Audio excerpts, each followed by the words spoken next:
Hi. So this Pokemon wannabe is well known in the sphere of the Square game for making levels. I already have some experience with the Johnster before, but it feels limited in scope, honestly. For this very reason, I did a little challenge called JonathanGD, where I beat every single JonathanGD level I had not completed yet in just this very July. It's fucking October. Sans Butiti 3, I managed to complete the challenge. But now that I am a verified Jonathan expert, what is my ranking of all the Jonathan levels? Let's find out. This ranking mainly concerns how much I like the levels, not necessarily which look or play quote-unquote the best, even though that will of course be taken into account because that affects how I feel about the levels. You should keep in mind though that my experience with beating a level will impact my opinion on some of these pretty drastically. Also, only Reddit levels will be counted, so no JonathanGD peak from early 2.0, sadly. Like, I wish I could rank this, but I'm not going to. It feels unfair. It would win.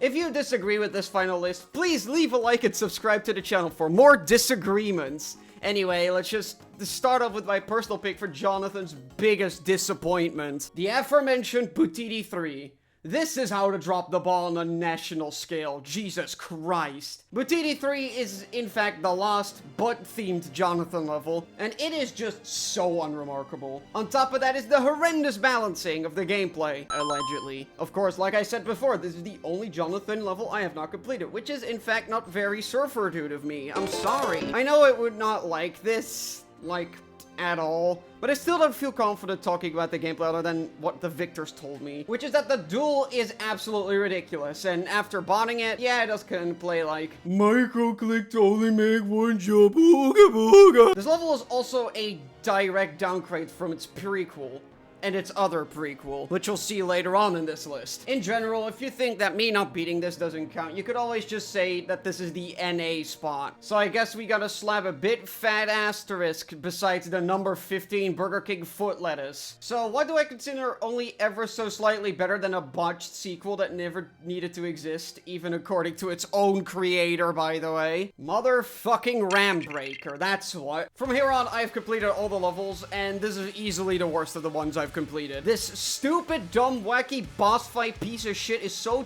terrible to play that the slightly charming decoration admittedly cannot hide the tremendously weird decisions and infuriating choke points that this thing has to offer. In particular, this dumb robot click, this annoying and terrible memory cube, this flooring orb part, and the entirety of the ending bowl are just absolute travesties that did not need to exist, and that's not even mentioning the fucking song. In general, what I can always give Jonathan credit for is great song choices, though this is the one exception to that rule, because, you know what, just hear a brief sample of what it sounds like. This is made by the same guy who made the song for Dark Travel, by the way. How? This level is fucking terrible, but at least there is a reason for its existence, unlike Butiti 3, which is what places it right above it. Next up, we have The Farewell, the closest thing Jonathan comes to making me fall asleep. This is a fossil rate that I almost beat in one attempt, if only this dumb ending ship transition didn't exist. Besides that, it looks fine. Most of the level plays fine. It is just so super duper looper cooper boring and outdated. Oh my fucking god. I would love to feel things, but no, I'm playing the fucking Farewell. Boredom has got to be the most annoying thing a level can do, except for making Ram Breaker, considering some of the levels coming up made me so angry that I wanted to drown in a sewer pipe in rage. And somehow they are above this thing. One of those examples is Biru. I feel really bad for placing this level this low down, but considering this is my most dropped level ever until I beat it for my JonathanGD challenge, I could not place it this far down, I'm sorry. Because most of this level was actually pretty good. This is the blue level. I mean, Biru means blue in a different fucking language. The original version of this level is pretty great, and honestly would have probably placed somewhere in the top 5. Which is currently the first 87% of the level. It is perfectly fine, nothing wrong with it. I actually really like it, the atmosphere is great, it looks fine, whatever. But it's cool, it's good, it works. But then, he added the extension that ruins the entire level. Not just for me, but for most. This ending was in fact added after the level was rated, which a lot of people don't know. You can watch EVW's video to see the old version, by the way, if you're curious at all. Bing! The ending just has incredibly awful gameplay and is way too fucking hard for the rest of this level, to the point that the 5-minute level gets nuked by it. If this was placed at the start, it would have been a completely different story, but no, we have to place the hardest part right at the end. Great choice there. Besides that, I also think it looks way worse than the rest of the level, but that's beside the point. To me, this is so bad. This fucking ending update is so awful that it ruins the entire rest of the level for me. Great job, Jonathan. I'm proud of you. On the other hand, a level I have never liked is Future Funk. Honestly, it's kind of gone to the point where I think Future Funk's just kind of there. Not amazing, not terrible. The decoration is extremely hit or miss for me, as the theme does not work around half the time for me. But that wouldn't drop it this far down considering what's right above this. It's just my experience. I can't get over my experience with this level. I got to the duel 300 times and I passed it over 100 times before beating it. I didn't even die to the last click because I'm gamer like that, but I fucking hated playing this shit so much. Similar to the decoration, I think most of the gameplay is equally hit or miss for me, with some parts being very fun and satisfying, like the very ending, and some being insufferable turbo shit, like this part, which also looks like turbo shit. Who could have guessed? If it was me making this ranking, I'd say in 2020, this would be at the bottom. Now it's just in the middle somewhere. For me, it's a 5 out of 10 level, personally. Yes, that does mean we are out of the levels that I think are shit, and into the levels I think are eh. Starting with Beyond the Nature, which is a false rate that comes close to being Jonathan's take on Russell's reaction. What the fuck is this? If this level wasn't as wackety fartinator as it is, it would have ranked much lower, but it's just so creatively shit. There's so much passion put into it, and it has so much character, I can't hate it. I don't hate this level, even though I feel like I really should hate this fucking level. Admittedly, the pre-drop is just some of the worst gameplay Jonathan has ever made. What the fuck is this robot? What is this UFO? What are you doing? But then the drop is actually really satisfying and fun, even though it is incredibly hard to get good at and memorize, especially while going for the coins. See, it's kind of a mess in that regard, but the decoration being very of its time, in a good way, I'd say. It looks pretty funky. It has some cool structuring, some cool ideas. Yeah, sure. I'd give it like a 5 out of 10. Good job, Jonathan. Bing, bing, bing, bing, bing, bing, bing, bing. Oh, what? Did I just hear my alarm go off? Is a controversial take o'clock again? Yay! This is maybe the most disappointed I've ever been with a level. Dark Odyssey, to me, is another very unnecessary remake of a level bursting with charm, almost being sterilized in a way. I can't lie, I do think this level looks really nice. It looks very, very well polished. But it's mostly what was done with the gameplay that really icks me in a way. It's just that everything tries to sync way too fucking well. Like, Dark Travel isn't a click sync level. Especially this very ending suffers really, really greatly from it. The original had such a nice atmosphere and very slow, nerve-wracking robot, and here it's like, oh my god, what if every click in this slow atmosphere part syncs with my man-made spammy? Ooh. Read the room, fuckhead. Looking past that, I still hate this ending because this click only shows up from 0, which might be the single worst choice Jonathan has ever made. Please never, ever, ever do this. Never, ever do this. Looking past that, this level is basically the same as the original in terms of its gameplay, but even more extreme, which, when we get to the Dark Travel segment, you'll note is not something that I like. The duel killing you like 90% of your attempts also really doesn't help with that, because the beginning is so boring. The beginning of this level has nothing going for it, gameplay-wise. I feel like this level feels like it drags out, which is really weird because it's so similar to Dark Travel, which I don't think has that same issue. Once again, if you can run it, it looks like turbo sex, but if you can run it, that is. This is a persistent problem with almost all of Jonathan's levels after Biru. They don't run at all. This forces me into a pretty weird situation where while beating the level, I had to use the ULDM because otherwise all the parts would like to 50 FPS, which is completely unplayable for me. And so I was forced to look at this the entire time, which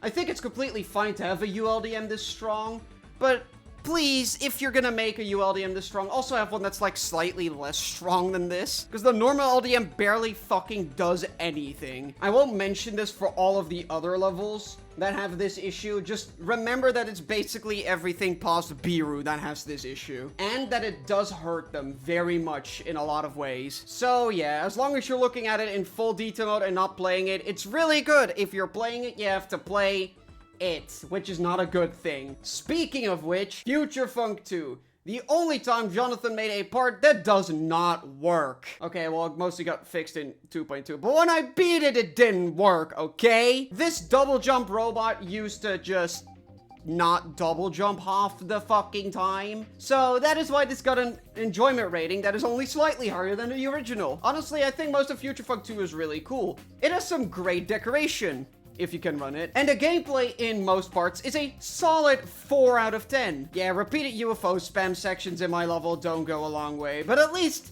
the sequel is better than the original in literally every single way in this case. Okay, well, as long as you don't count the coins. The coins in this are stupid hard. The song also rules, so that's a plus. This is another pick that is, to me, pretty selfish and biased because I just had such a horrendous fucking time with this. But yeah, it just kinda happens. You just kinda have to take it for what it is. That is not the case for Eru though, which is just Biru if it had an LDM bug and didn't suck besides that. I beat this a bit too fast to get a very strong opinion on it. In fact, I fluked the entire second half, so fuck if I know if it's frustrating to play. This is solid for Jonathan though, not memorable enough for me to place it any higher. The same exact thing goes for Monolithos, although this one has some parts that actually scared me from zero. Oh no! I really liked the first half of this, and the second half, while not being awful, just has some things that pissed me off, really.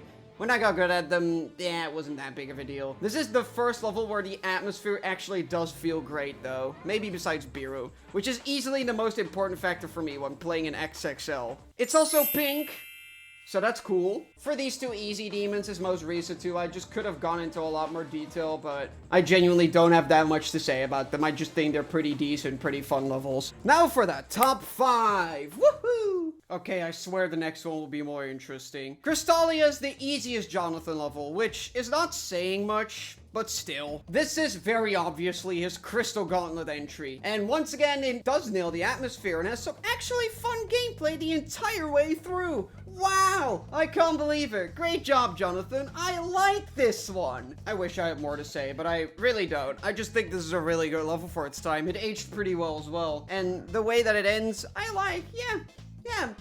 Now we're getting into the really good ones. Starting with Jonathan's breakout level, arguably. Dark Travel. This is, to me, exactly how you do a travel level. Even if the level gets ridiculously boring from zero. Oh my fucking god. This thing aged pretty well, especially the high detail mode decoration is quite pleasing to the eye holes. Admittedly, it does look pretty of its time. That doesn't matter to me since this level has such good flow, theming, and atmosphere all throughout. Also, unlike fucking Dark Odyssey, this level actually feels like the gameplay matches to the intensity of the song. The climax and ending are my personal favorite parts in that regard. Maybe even some of the best parts Jonathan has ever made. Great level, man. Keep it up. This is not my favorite Jonathan Insane Demon level, though, because that goes to Butiti 2, which is a very playful level that has some pretty fun gameplay to boot. On top of that, it fits the song very well, with all of the design switch-ups and the admittedly really difficult ending and boss fight, rounding out the level very well. This entire thing just flows together in such an interesting way, and I feel like this is what more of Jonathan's Insane Demon should have been striving to be.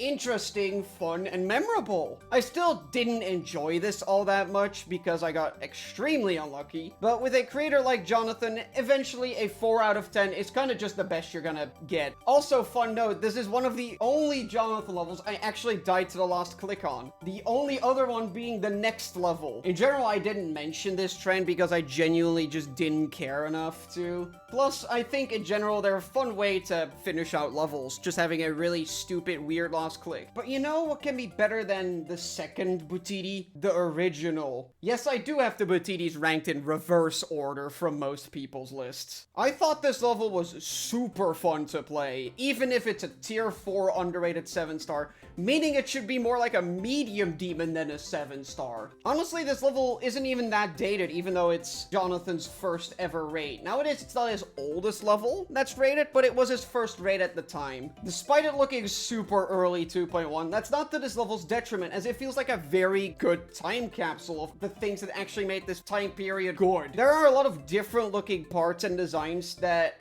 I really like in this level. Honestly, this is mostly just up here because I really enjoyed it and had a really fun time playing and discovering this level's secrets, despite this being another one of the very few levels I died to the last click on. It's just the 2 Butitis I've beaten. Let's hope I don't die on the third one's last jump whenever I go for that. The butt eaties really fuck me in the ass on that one. Well, on to the last level. The #1 JonathanGD creation, in my personal humble opinion, is The Lost Existence. Not only is it easily my favorite level name Jonathan has ever come up with, this is also just the peak of what Jonathan tries to create, according to me. A really good atmosphere with really intentionally unbalanced and boring gameplay. This is the only time I feel that they actually work together to make the level a better experience instead of a worse one. The fact that this is so minimalist and so unbelievably boring from zero really works with the song, and just in general makes for a really uniquely excellent playing experience for something I almost fell asleep to. I feel like that's probably because this level climaxes in the middle instead of at the end, or has like 5 climaxes in between that are all somehow boring to play. For this level, it's you get to the climax, and then that's the only climax in the level, and it just builds down in energy from there, and you're absolutely shitting bricks from zero. It's a really unique experience, honestly. The only part I don't really like all that much is the lonely travel from Walmart looking ass part at the end, but it really doesn't take away from the rest of the level's atmosphere, and I think it's a really fun and cool nod to the thing that inspired Jonathan to create in the first place. And all of that, my favorite Jonathan level, just to support a movement for more simple levels in GD. This is easily the best Levolution level, in my humble opinion. And by that extent, the only JonathanGD level I think is truly excellent in every single aspect. As the gamers nowadays like to say, "He cooked!" Or something to do with 6'7" kid? I don't fucking know. What a mixed bag. Though, that was to be expected. It's fucking Jonathan. Are there any other creators I should talk about in a future ranking? I was personally thinking of doing a video on all Spectro's levels, but let me know if any other creator would interest you. When will we see Jonathan make another banger, though? Well, that's for next time.